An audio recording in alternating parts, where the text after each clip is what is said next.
Thomas Jefferson, the principal author of the Declaration of Independence, was an enlightened man of the 18th century, and he was not conflicted about the question of slavery.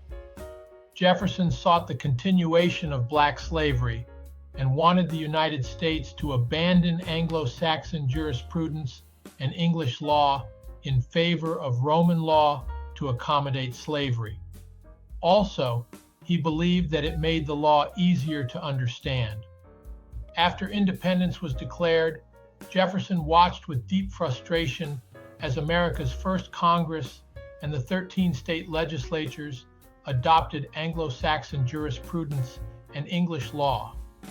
Their legislative acts preserved a legal system that thwarted the merging of democracy and slavocracy, two disparate ideals Jefferson had carefully provided for in drafting the Declaration. This choice, he knew, struck a fatal blow to the moral and legal foundation of a democracy where all men could be created equal under the law.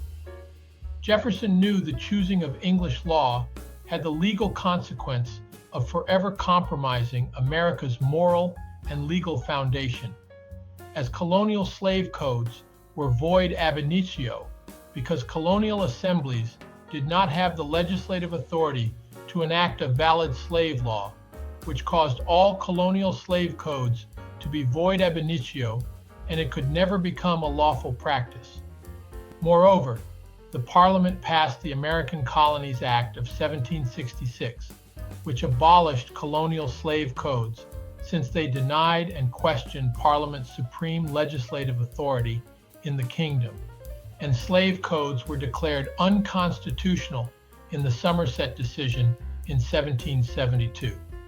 In this regard, Jefferson was convinced that the enslavement of black colonials could not be legally justified under English law, which America's Congress refused to disavow. Jefferson's protestations were not sentimental or abstract, but deeply rooted in law and history. He knew that the institution of slavery in the American colonies had an unlawful origin, and that slave codes violated each colonial charter, the Magna Carta of 1215 and the English Bill of Rights of 1689. Further, when Parliament passed the American Colonies Act of 1766, it reaffirmed its supreme legislative authority over colonial lawmaking and abolished all colonial slave codes and Negro laws as they denied Parliament's sole authority.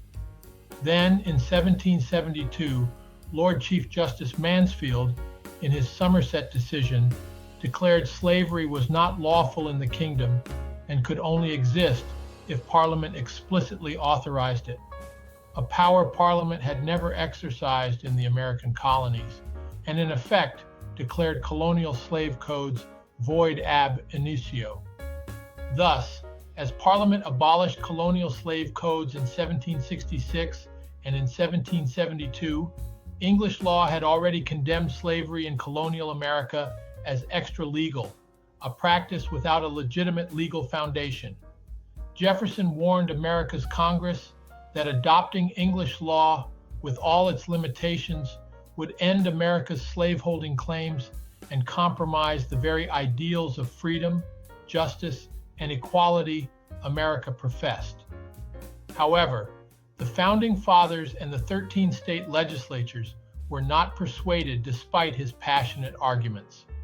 In this struggle, Jefferson found solace in his friend, John Adams, who, in 1770, during the Boston Massacre trials, had famously said, "Facts are stubborn things, and whatever may be our wishes, our inclinations, or the dictates of our passions, they cannot alter the state of facts and evidence." Jefferson saw the truth of Adams' words. Facts are indeed stubborn. They remain as a witness to America's origin, demanding that we face our history honestly. For if we are to build a nation worthy of the principles in our Declaration, we must reconcile ourselves with the stubborn facts of our past, as Jefferson understood so well. Please share and visit our website at Wells Center on American Exceptionalism and look for future videos.